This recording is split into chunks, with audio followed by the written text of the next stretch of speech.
Hello दोस्तों, नमस्कार। स्वागत है एक बार फिर से आप सभी का अपने प्रिय चैनल पर। दोस्तों आपको बता दें जो अभी की सबसे बड़ी खबर आ रही है, जहां पर खुद अमित शाह जी ने कहा है सर्जिकल स्ट्राइक की दिलाई याद, पाकिस्तान भूल गया था ये मनमोहन नहीं, मोदी की सरकार है। बड़ी बात कह दी है दोस्तों अमित शाह जी ने। बताएंगे पूरी बात कहां और क्यों ये बात अमित शाह जी ने कही है दोस्तों। साथ ही आपको बताएंगे जहां भारत के साथ बॉर्डर विवाद को लेकर अमेरिका पर बौखलाया चाइना, कहा किसी तीसरे पक्ष की जरूरत नहीं है। जी हाँ दोस्तों, बताएंगे बौखलाते हुए और क्या क्या कहा है चीन ने। साथ ही बताएंगे जहां पर मोदी जी को लेकर एक नया ओपिनियन पोल निकलकर सामने आया है, जिसमें अपनी इन खूबियों की वजह से पीएम मोदी बने दुनिया के सबसे प्रिय नेता। बताएंगे दोस्तों आपको आखिर किस सर्वे में, किस ओपिनियन पोल में मोदी जी नंबर 1 निकलकर फिर एक बार सामने आए हैं, और ये पहले के नहीं बल्कि आज का ये लेटेस्ट सर्वे है दोस्तों। साथ ही आपको बताएंगे जहां पाकिस्तान में आतंकी हमलों में होगी बढ़ोतरी, ऐसा हम नहीं, खुद पाकिस्तानी गृह मंत्री शेख रशीद ने ये बात कही है दोस्तों। और कोविड के नियमों में ढिलाई को लेकर भारत से बड़ी खबरें आ रही है, और कहीं पर सख्त निर्देश भी राज्यों को जारी किया गया है दोस्तों। तो हर तरह की कोविड से जुड़ी खबर आपको बताएंगे। साथ ही सीएम योगी ने अखिलेश यादव पर किया है तीखा वार, कहा उन्हें ग से गणेश बोलने में परेशानी है, और पहले सरकार में कैराना की तरह होता था पलायन, हमने रोका है। हर तरह की बातें योगी जी ने कही है दोस्तों। साथ ही अमित शाह जी ने भी सपा और बसपा पर बरसते हुए बड़ी बड़ी बातें कही है दोस्तों। एक एक चीज से आपको आगाह कराएंगे। साथ ही दोस्तों आपको बताएंगे जहां पर नशे में ड्राइव करने वालों की अब खैर नहीं, सुप्रीम कोर्ट ने एक नया फैसला फिर सुनाया है। बताएंगे क्या कहता है ये नया रूल सुप्रीम कोर्ट का नशे में ड्राइव करने वालों के लिए दोस्तों, आप जानकर चौंक जाएंगे। तो इससे जुड़ी सारी खबरें आज आपको बताने वाले, तो आराम से बने रहेगा वीडियो के अंत तक। और अभी खबरों में आगे बढ़ने से पहले हमेशा की तरह मानते हैं कि मोदी जी तो हर चीज संभव है। भारतीय सेना तो अपना देश गर्व से जी रहा है, और एक दिन अपना भारत नंबर 1 पूरी दुनिया में कहलाएगा। तो फटाफट से इस वीडियो को भी कर दीजिए लाइक, चैनल को कर दीजिए सब्सक्राइब, बेल आइकन दबाइए, साथ ही कमेंट बॉक्स में लिख दीजिएगा जय हिंद। जी हाँ दोस्तों, तो चलते हैं पहली और सबसे बड़ी खबर की तरफ, जहां भारत के साथ बॉर्डर विवाद को लेकर अमेरिका पर बौखलाया चीन, कहा किसी तीसरे पक्ष की जरूरत नहीं। जी हाँ दोस्तों, चीन ने भारत और चीन के बीच बॉर्डर विवाद को लेकर किसी भी तीसरे पक्ष के हस्तक्षेप का विरोध किया है। चीनी रक्षा मंत्रालय के प्रवक्ता सीनियर कर्नल वू कियान ने मीडिया से बात करते हुए कहा है कि बॉर्डर का मसला भारत और चीन के बीच का मामला है, और दोनों पक्ष किसी भी तीसरे पक्ष के हस्तक्षेप का विरोध करते हैं। आपको बता दें भारत सरकार का भी हमेशा से यही स्टैंड रहा है कि बॉर्डर मसले को दोनों देश आपस में मिलकर सुलझाएंगे। जी हाँ दोस्तों, भारत चीन बॉर्डर पर तनाव को लेकर अमेरिका के बयान पर चीन व्हाइट हाउस पर भड़क गया है। वू ने कहा है कि कुछ अमेरिकी नेता जबरदस्ती शब्द का इस्तेमाल करने के इतने शौकीन हैं कि वे भूल गए हैं कि अमेरिका जबरदस्ती की कूटनीति का आविष्कारक और मास्टर खिलाड़ी है। उन्होंने आगे कहा है कि चीन ना ही जबरदस्ती करता है और ना ही दूसरों को जबरदस्ती करने देता है। चीन अन्य देशों पर जबरदस्ती की कूटनीति के लिए अमेरिका का कड़ा विरोध करता है। आपको बता दें कि व्हाइट हाउस के प्रवक्ता ने कहा था कि अमेरिका जो है वो चीन भारत बॉर्डर पर स्थिति की बारीकी से निगरानी कर रहा है, और भारत और अन्य पड़ोसियों को मजबूर करने के चीन के रवैये को लेकर चिंतित है। जिसके बाद दोस्तों चाइना ने यह जवाब दिया और कहा है कि भारत और हमारे बीच में हस्तक्षेप करने की कोई आवश्यकता नहीं है, ये हमारे आपसी मतभेद है, हम इसको सुलझा लेंगे, दोनों मिलकर द्विपक्षीय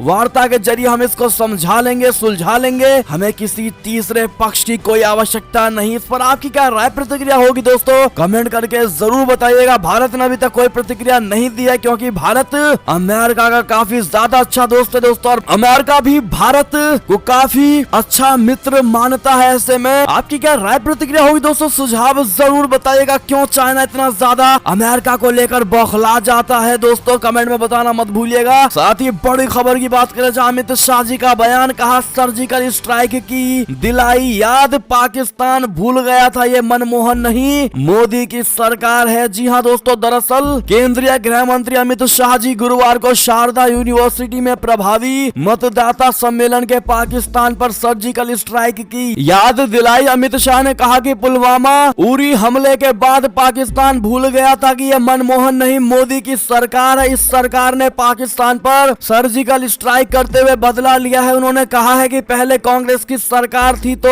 और उन्हें सपा बसपा का समर्थन था। इस दौर में पाकिस्तान से घुसे आतंकवादी जवानों के सिर काट कर लेकर चले जाते थे, लेकिन दिल्ली के नेताओं के सिर पर जू तक नहीं रेंगता था। अमित शाह ने यहाँ 370 का भी जिक्र किया। जी हाँ दोस्तों, अमित शाह ने कहा कि पीएम नरेंद्र मोदी ने धारा 370 हटाने व 35A को उखाड़ फेंकने का काम किया है। भारत माता के तिलक पर धारा 370 35A हटाने का विरोध कांग्रेस के साथ मिलकर सपा बसपा ने किया। नरेंद्र मोदी ने डंके की चोट पर धारा 370 हटाया। कश्मीर में पत्थर तो दूर किसी की कंकड़ फेंकने की हिम्मत नहीं हुई है। हिंदुस्तान धर्मशाला नहीं है। जी हाँ दोस्तों, अमित शाह ने कहा कि पाकिस्तान भूल गया था कि मनमोहन नहीं मोदी की सरकार है। पाकिस्तान ने पुलवामा और उरी हमले किए तो 10 दिन के अंदर अंदर सर्जिकल स्ट्राइक करा दिया गया। वायदे कैसे निभाए जाते हैं सभी राजनीतिक दल बीजेपी से सीखे। अखिलेश के पेट में दर्द क्यों है हम सभी जानते हैं। ऐसे में दोस्तों बड़ी बातें अमित शाह जी ने अपने बयान में कही हैं और मोदी सरकार और मोदी की नीति को लेकर देश को एक बार फिर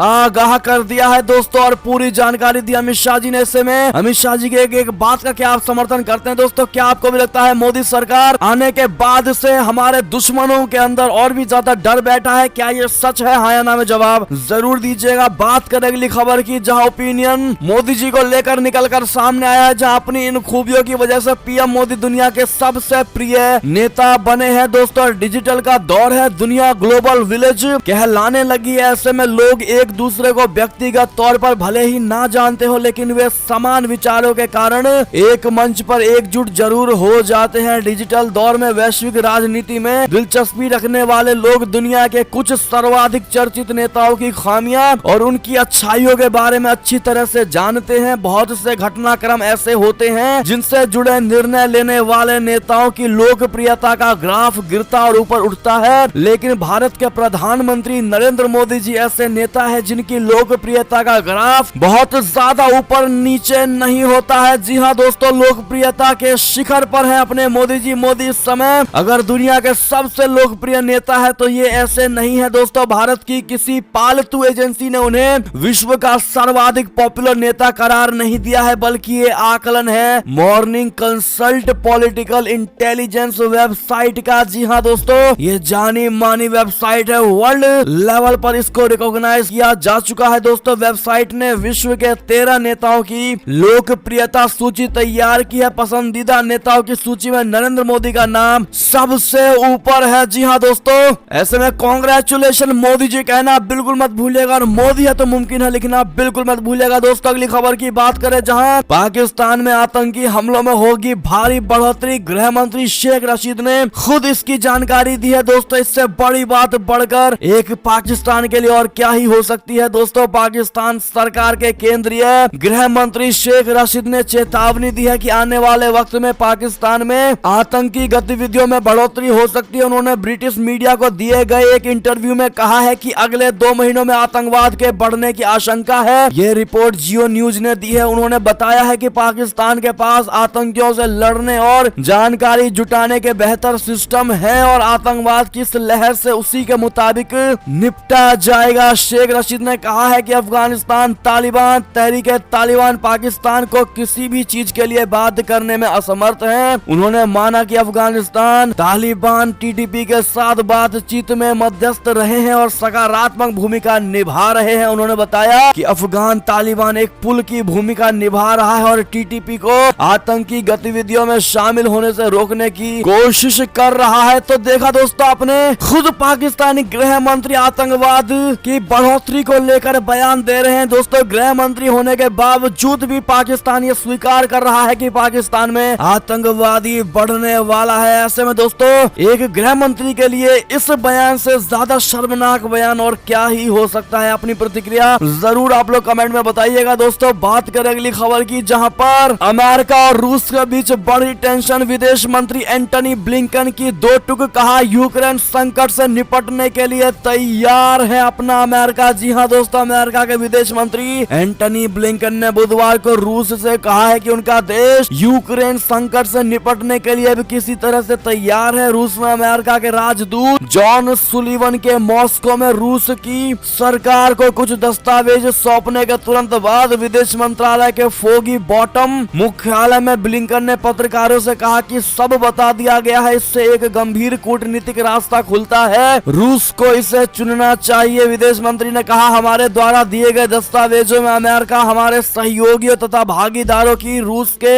उन कदमों को लेकर चिंताएं शामिल है जिनसे सुरक्षा कमजोर होती है। इनमें रूस द्वारा उठाई गई चिंताओं का एक सैद्धांतिक तथा व्यवहारिक मूल्यांकन और उन क्षेत्रों के लिए हमारे अपने प्रस्ताव जहां हम साझा आधार खोजने में सक्षम हो सकते हैं आदि भी शामिल है। जी हाँ दोस्तों, यानी कि अमेरिका का रुख साफ है दोस्तों कि यूक्रेन संकट से निपटने के लिए वो हमेशा तैयार है। बात रही अब रूस की, रूस क्या आगे से एक्शन लेता है दोस्तों, ये देखना तय होगा। ऐसे में आपको बता दें, ऑस्ट्रेलिया ने भी रूस पर बहुत बड़ा बयान जारी किया है दोस्तों। यूक्रेन पर रूस ने किया अगर हमला तो मॉस्को पर कड़े प्रतिबंध लगाएगा ऑस्ट्रेलिया, ऐसा ऑस्ट्रेलिया ने कहा है दोस्तों। ऑस्ट्रेलिया में लेबर पार्टी के सीनेटर की बर्लेस किंचिंग ने गुरुवार को कहा है कि रूस और यूक्रेन के बीच लगातार बढ़ते तनाव के बीच ऑस्ट्रेलिया रूस के खिलाफ अतिरिक्त प्रतिबंध लगा सकता है। किंचिंग ने ऑस्ट्रेलिया में स्काई न्यूज के लाइव प्रसारण में कहा है कि मंत्रिमंडल की राष्ट्रीय सुरक्षा समिति को कुछ खुफिया जानकारी मिल रही है और जिसके चलते वो रूस के खिलाफ प्रतिबंध लगा सकते हैं। जैसा कि विदेश मंत्री ने ही कुछ दिन पहले ही कहा था कि ऐसा कुछ है जिस पर हम विचार कर रहे हैं। उन्होंने कहा कि अगर रूस यूक्रेन पर हमला करता है तो ऑस्ट्रेलिया उसके खिलाफ मैग्नेट्स्की कानून का प्रयोग कर सकता है। जी हाँ दोस्तों, अगली खबर की बात करें, जहां रूस के खिलाफ अमेरिका ने भरी हुंकार और यूक्रेन भेजी हर मिसाइल पर लिखा पुतिन का नाम। जी हाँ दोस्तों, बहुत बड़ी खबर है ये। यूक्रेन और रूस के जंग में युद्ध के बढ़ते खतरे के बीच अमेरिका ने कीव को सैकड़ों की तादाद में जेवलिन और स्टिंगर मिसाइलें सौंपी हैं दोस्तों, और हर जेवलिन और मिसाइलों पर पुतिन का नाम लिखा गया है। यानी कि यूक्रेन जैसे जैसे इन मिसाइलों को छोड़ेगा, जेवलिन को फेंकेगा, वो रूस के नाम पर पुतिन के नाम पर रूस में जाकर गिरेंगे। जी हाँ दोस्तों,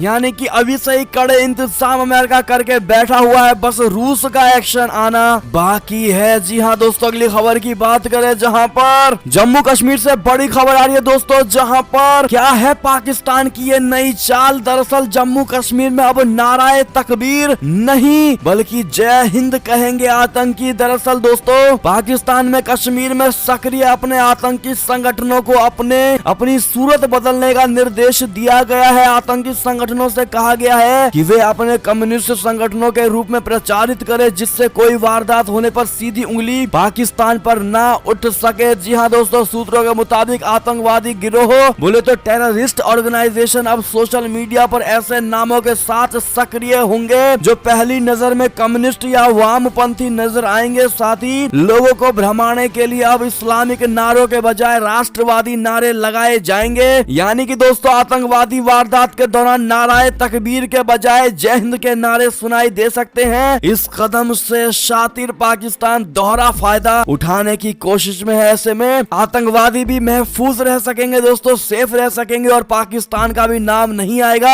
यही बहुत बड़ी चाल पाकिस्तान भारत में रचने की कोशिश कर रहा है दोस्तों, और साफ कहा है कि आप सभी को जय हिंद कहना होगा जिससे पाकिस्तान का नाम बदनाम ना हो। ऐसे में दोस्तों, आपकी क्या राय प्रतिक्रिया होगी कमेंट करके जरूर बताएगा। इसका क्या काट निकालना चाहिए अपने भारत की सरकार को, कमेंट में सुझाव जरूर दीजिएगा दोस्तों। बढ़ते अगली खबर की तरफ, लेकिन जिन भाई और बहनों ने वीडियो को अभी तक लाइक नहीं किया दोस्तों, आपसे रिक्वेस्ट, हमारी मेहनत को सफल करने के लिए एक लाइक अवश्य कर दीजिएगा। अगली खबर की बात करें, जहां आतंकी संगठनों को अफगान सरजमी से कोई समर्थन नहीं मिलना चाहिए। भारत ने बहुत बड़ी बात कह दी है। भारत ने कहा है कि संयुक्त राष्ट्र बोले तो यूएन की ओर से प्रतिबंधित आतंकी संगठनों को अफगान सरजमी या क्षेत्र में मौजूद अन्य पनाहगाह से कोई प्रत्यक्ष या अप्रत्यक्ष सहयोग न मिले, ये सुनिश्चित करने की दिशा में ठोस प्रगति होनी चाहिए। भारत की इस टिप्पणी को पाकिस्तान के संदर्भ में भी देखा जा रहा है दोस्तों। अगली खबर की बात करें, जहां किशोर निराम तारों से पूछताछ के बाद ही चीन ने भारत वापस भेजा।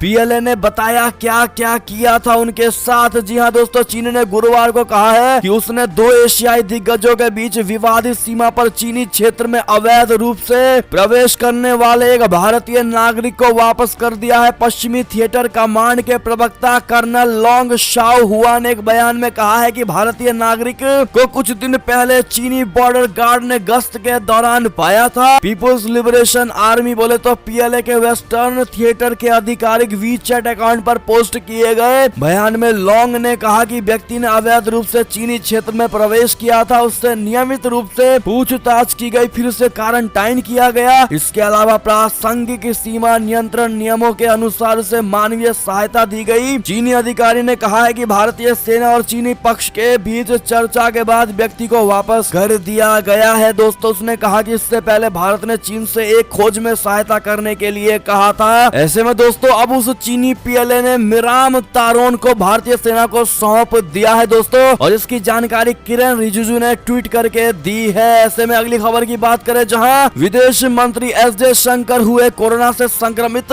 संपर्क में आए लोगों से जरूरी सावधानी बरतने को कहा है दोस्तों।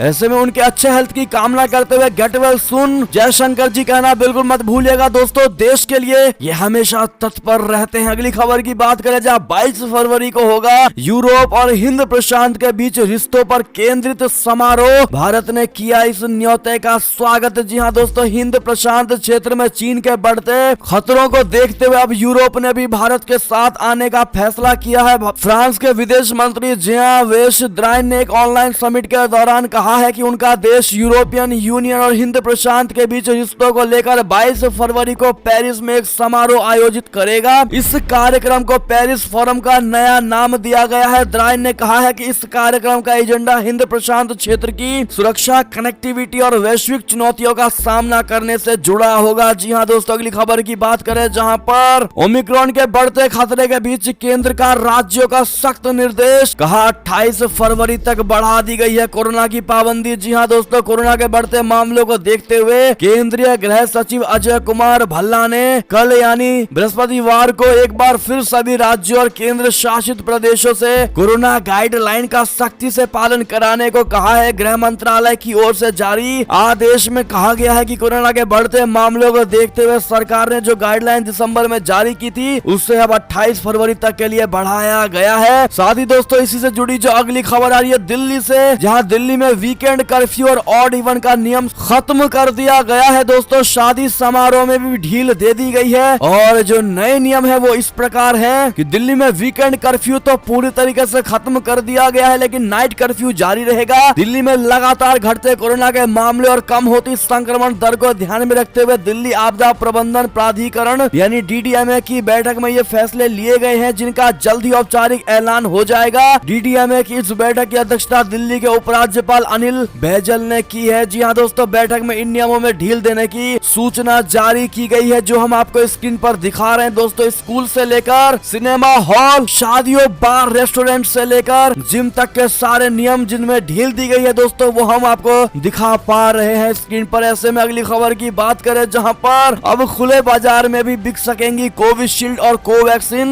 की वैक्सीन। डीसीजीआई ने इन शर्तों के साथ दे दी है मंजूरी। जी हाँ दोस्तों, साथ ही लता मंगेशकर की हालत अब पहले से काफी बेहतर है, हटाया जा चुका है इनको लेकर वेंटिलेटर। जी हाँ दोस्तों, ऐसे में लॉन्ग लिव लता मंगेशकर जी कहना बिल्कुल मत भूलिएगा दोस्तों। अगली खबर की बात करें, जहाँ सीएम योगी ने अखिलेश पर क्या तीखा वार, कहा उन्हें ग से गणेश बोलने में भी परेशानी है। जी हाँ दोस्तों, आगामी विधानसभा चुनाव को देखते हुए उत्तर प्रदेश के मुख्यमंत्री योगी आदित्यनाथ ने गुरुवार को टीवी 9 भारतवर्ष सत्ता सम्मेलन के मंच से समाजवादी पार्टी के मुखिया अखिलेश यादव पर तीखा हमला बोला है। उन्होंने कहा है कि अखिलेश यादव को जमीनी हकीकत पता नहीं, उन्हें केवल ये पता है कि ग से गधा बोलोगे तो सेक्युलर हो जाओगे और ग से गणेश बोलोगे तो सांप्रदायिक हो जाओगे। सीएम योगी ने अखिलेश यादव पर तंज कसते हुए कहा कि जो आदमी 12 बजे उठता हो, 2 बजे तैयार होता हो, उसे प्रदेश के मुद्दों के बारे में क्या पता? क्या उन्हें नहीं पता कि उनके पिताश्री के कार्यकाल में 2 से 3 जनपदों में ही बिजली आती थी? सीएम योगी ने सभा पर निशाना साधते हुए कहा कि पिछली सरकार में किसानों को पंपिंग सेट के जरिए काम चलाना पड़ता था और पंपिंग सेट चोरी हो जाती थी। मुजफ्फरनगर का दंगा किसने कराया? क्या वो सपाई नहीं थे? जी हाँ दोस्तों, बड़ी बात कह दी है योगी आदित्यनाथ जी ने। साथ ही उन्होंने ये भी कहा है कि पहली सरकार में कैराना की तरह होता था पलायन, हमने इसको रोका है। जी हाँ दोस्तों, अगली खबर की बात करें जहां राजनाथ सिंह ने पूछा कि अखिलेश यादव बताएं उनकी सरकार ने कितने युवाओं को रोजगार दिया था। जी हाँ दोस्तों, वरिष्ठ भाजपा नेता और केंद्रीय रक्षा मंत्री राजनाथ सिंह प्रभावी मतदाता संवाद कार्यक्रम में भाग लेने गुरुवार को मोदी नगर पहुंचे। यहाँ उन्होंने अखिलेश यादव पर डायरेक्ट निशाना साधा। उन्होंने कहा कि अखिलेश जी बताएं कि उनकी सरकार ने कितने युवाओं को रोजगार दिया है। जाटों को लेकर पूछे गए सवाल पर उन्होंने किसी जाति पर टिप्पणी ना करने की बात कहकर टाल दिया। जाट समुदाय हमसे दूर नहीं हो सकता, मैं समुदाय के लोगों से व्यक्तिगत रूप से जुड़ा हुआ हूँ। चौधरी चरण सिंह हमारे आदर्श है, हमने उनके जन्म दिवस को किसान दिवस घोषित किया है। ऐसे में दोस्तों बहुत बड़ा कटाक्ष राजनाथ सिंह द्वारा भी अखिलेश यादव पर किया गया। जी हाँ दोस्तों, आपका क्या सवाल होगा अखिलेश यादव के लिए कमेंट में जरूर बताइएगा। दोस्तों आपके इन सवालों को आगे बढ़ाया जाएगा, तो कमेंट में सवाल अपने पूछना बिल्कुल मत भूलिएगा। अगली खबर की बात करें दोस्तों, जहां पर मथुरा में सपा बसपा पर बरसे अमित शाह जी, कहा इन्होंने सिर्फ एक जाति के लिए काम किया है। दरअसल केंद्रीय गृह मंत्री अमित शाह जी ने मथुरा में प्रभावी मतदाता संवाद कार्यक्रम में पहुंचे। उनके साथ केंद्रीय मंत्री अर्जुन राम मेघवाल भी मौजूद रहे। इस दौरान अमित शाह ने सपा और बसपा पर जमकर हमला बोला। उन्होंने कहा कि भाजपा की सरकार बनने से पहले उत्तर प्रदेश की जनता ने सपा और बसपा की सरकारें देखी हैं। सपा आती थी एक जाति का काम करती थी, बसपा आती थी दूसरी जाति का काम करती थी, कभी किसी ने इस राज्य के विकास का नक्शा नहीं खींचा। अमित शाह ने कहा कि भाजपा की सरकार किसी एक जाति की नहीं बल्कि सारे समाज की सरकार है। जी हाँ दोस्तों, और सभी समाज को बराबर लेकर भाजपा चलती है। ऐसे में दोस्तों अमित शाह जी के बात का आप समर्थन करते हैं, हाँ या ना में जवाब जरूर दीजिएगा। बढ़ते अगली खबर की तरफ, जहाँ पर गुरुग्राम से बड़ी खबर, फरीदाबाद सहित हरियाणा में 1 फरवरी से खुल जाएंगे सभी स्कूल, 7 बजे तक बाजार ओपन किया जाएगा। दोस्तों बता दें हरियाणा में कोरोना संक्रमण के मामलों में गिरावट आनी शुरू हो गई है। इसके साथ ही राज्य सरकार ने कोविड प्रतिबंधों में ढील देनी शुरू कर दी है। दोस्तों राज्य सरकार ने बाजार और शॉपिंग मॉल खोलने के समय में भी छूट दे दी है। ऐसे में कक्षा 10वीं से 12वीं तक के बच्चों के लिए स्कूल 1 फरवरी से खोलने के आदेश दिए गए हैं। वैक्सीनेशन की पहली डोज ले चुके छात्र ही स्कूल जा सकेंगे। कक्षा पहले से 9वीं के लिए पहले के आदेश ही लागू रहेंगे। जी हाँ दोस्तों, अगली खबर की बात करें, जहाँ पर नशे में ड्राइव करने वालों की अब खैर नहीं, सुप्रीम कोर्ट का बड़ा फैसला जानकर कोई नहीं कर सकता वैसी गलती। जी हाँ दोस्तों, खंडपीठ ने इलाहाबाद हाई कोर्ट के फैसले के खिलाफ एक कर्मचारी द्वारा दायर एक सिविल अपील में यह टिप्पणी की है। दरअसल अनुशासनात्मक प्राधिकरण द्वारा कर्मचारी की बर्खास्तगी का आदेश दिया गया था। इसके खिलाफ उसने इलाहाबाद उच्च न्यायालय में याचिका दायर की। हाई कोर्ट ने प्राधिकरण के फैसले को रद्द करने से इनकार कर दिया था। न्यायमूर्ति M.R. शाह ने और न्यायमूर्ति B.V. नागरत्न की पीठ ने याचिका पर सुनवाई करते हुए कहा कि यह सौभाग्य की बात है कि दुर्घटना एक घातक दुर्घटना नहीं थी, एक घातक दुर्घटना हो सकती थी। कोर्ट ने कहा कि शराब पीकर गाड़ी चलाना और दूसरों की जिंदगी से खेलना बेहद गंभीर कदाचार है। जी हाँ दोस्तों, यानी कि जो ऑर्डर है दोस्तों शराब पीकर गाड़ी चलाने को लेकर सुप्रीम कोर्ट का कहना है कि अगर कोई भी ऐसे दारू पीते हुए गाड़ी चलाता है दोस्तों तो उसको बर्खास्त कर देना चाहिए। जी हाँ दोस्तों, यानी नौकरी से हाथ धोना पड़ सकता है। ऐसे में ये थी अब तक की सारी बड़ी खबरें। दोस्तों आपको हमारी खबर कैसी लगी, आशा करता हूँ बहुत अच्छी लगी होगी। अगर थोड़ी भी अच्छी लगी है दोस्तों तो इस वीडियो को भी अपने भाई बंधुओं में व्हाट्सएप, फेसबुक, ट्विटर के जरिए पूरे भारत में शेयर करना बिल्कुल मत भूलिएगा। और अभी कर दीजिए इस वीडियो को लाइक, चैनल को कर दीजिए सब्सक्राइब, बेल आइकन दबाइए, साथ ही कमेंट बॉक्स में लिख दीजिएगा जय हिंद जय भारत। तो मिलते हैं आपसे अगली बड़ी खबर में, तब तक अपना ख्याल रखिएगा दोस्तों। बहुत बहुत धन्यवाद। और खबरों का सिलसिला लगातार हमारे चैनल पर जारी है, तो अपडेट रहना बिल्कुल मत भूलिएगा। अगली खबर का इंतजार करिएगा। मिलते हैं अगली खबर में आपसे। जय हिंद जय भारत, वंदे मातरम।